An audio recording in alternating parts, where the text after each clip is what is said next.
Hello students, now let us study the male reproductive role of the flower. You all know that the male reproductive role of the flower is the androecium. The individual member of the androecium is called as the stamen, and the stamen consists of filament, connective and the anther. Let us see the structure of the androecium. We have studied the structure of the androecium from the previous class, and it is just in this way. There is just the filament and there is the anther lobe. This whole structure, that is called as the stamen, and that is the part of the androecium. This androecium consists of the stamen, and this stamen has the parts like this is the filament. The function is just to raise the anther. This is the anther. The part where the anther and the filament is connected, that is called as connective. Now we have to study the structure of this anther. Now this anther, it is just the bilobed structure. Let us see the information about the anther.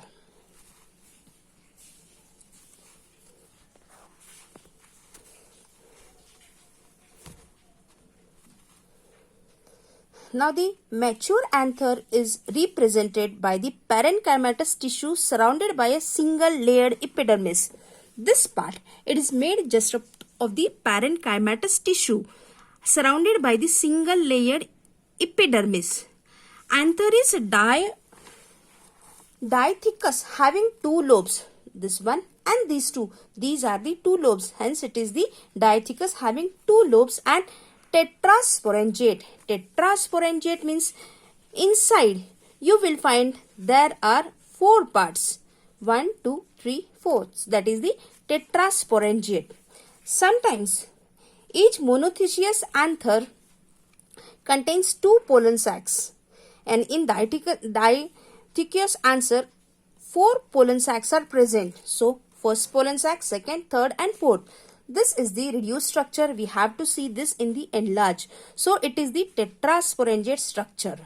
And this tetrasporangiate structure, if we take the TS, that is if we cut this in this part, that is the TS, that is the transverse section. In that TS, you will find that it shows the 4 different chambers and 4 different sporangium. Now let us study this structure in detail, and that is called as the TS of anther.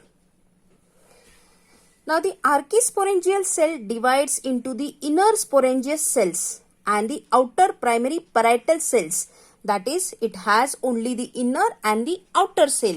We have seen this TS. It has the inner. This all is the inner and the outer cell. The inner and the outer cell.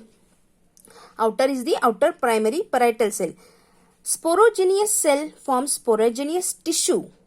Each cell of the sporogenous tissue is capable of giving rise to the microspore tetrad. Microspore tetrad, that is the pollen grain. Now, parietal cells. Parietal cells means the cells which are at the outer side, at the periphery. They undergo division to form the anther wall. Let us see it in detail. Now, if I say that this is the structure. So, these are the parietal cells. They undergo some division, and when they undergo division, they form the wall layers. The wall of the mature anther consists of 4 layers, and the outermost is the epidermis, that is the protective layer made up of tabular flattened cells. We can show this tabular flattened cells in this way. This outermost structure, overall throughout this outermost structure, that is called as epidermis. Epi, that is outer, and dermis, that is skin. So this is the epidermis.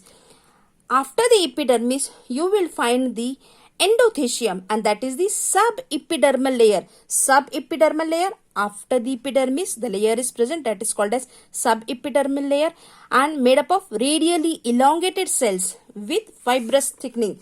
They are radially elongated, means you will find these cells in this way. So these are the subepidermal cells. Then you will find the inner to endothecium is the middle layer, up to 1 to 2 layers, the middle layer. This way you will find 2-3 layers, and they are called as the middle layer. So let us name this as the middle layer. After the middle layer, you will find the innermost part, and that is called as the tapetum, and this tapetum is the nutritive layer of the anther wall. Here you will find the tapetum. This is the innermost layer. This is the tapetum. So here we are studying the TS of anther. Outermost flatten, they are the epidermis. Then after the epidermis, the radially elongated cells, they are called as endothecium. They are called as endothecium. After the endothecium, the innermost layer, these are the 2 to 3 layers, they are called as middle layer, and the innermost, that is called as the tapetum. So these all four make the wall of the anther. Now this tapetum is the most nutritive layer of the anther wall, and it immediately encloses the sporogenous tissue, that is the microspore mother cell. It encloses the sporogenous tissue. So the part present inside, this is called as sporogenous tissue. And this sporogenous tissue gives rise to the microspore mother cell. So the simple thing we have studied, that is the TS of anther. First thing, it is just the stamen, bilobed structure. Inside it is the tetralocular, outermost epidermis, then the endothecium. Epidermis is flattened, endothecium is radially elongated, 2 to 3 layers of middle layer. Innermost is the tapetum, that is the nutritive tissue, and the innermost is the sporogenous tissue giving rise to the microspore. Here we have seen the attachment of the anther and filament, that is called as the connective. Here you will find the connective in this way. Now this is the structure of the TS of anther. Diagrammatically we have seen. Now in the textbook you can see the TS of anther. Here you can see this is the epidermis. After the epidermis, the inner layer, that is the endothecium. After the endothecium, 2 to 3 layers, that is the middle layer. Then the tapetum, and inside is the sporogenous tissue. This you can see the connective.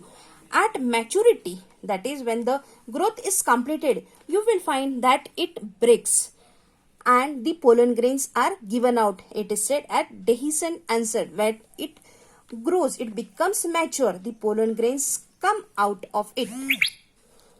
So here we have completed the TS of anther, consisting of the 4 layers of the wall, and inside there is this sporogenous tissue giving rise to the pollen grains.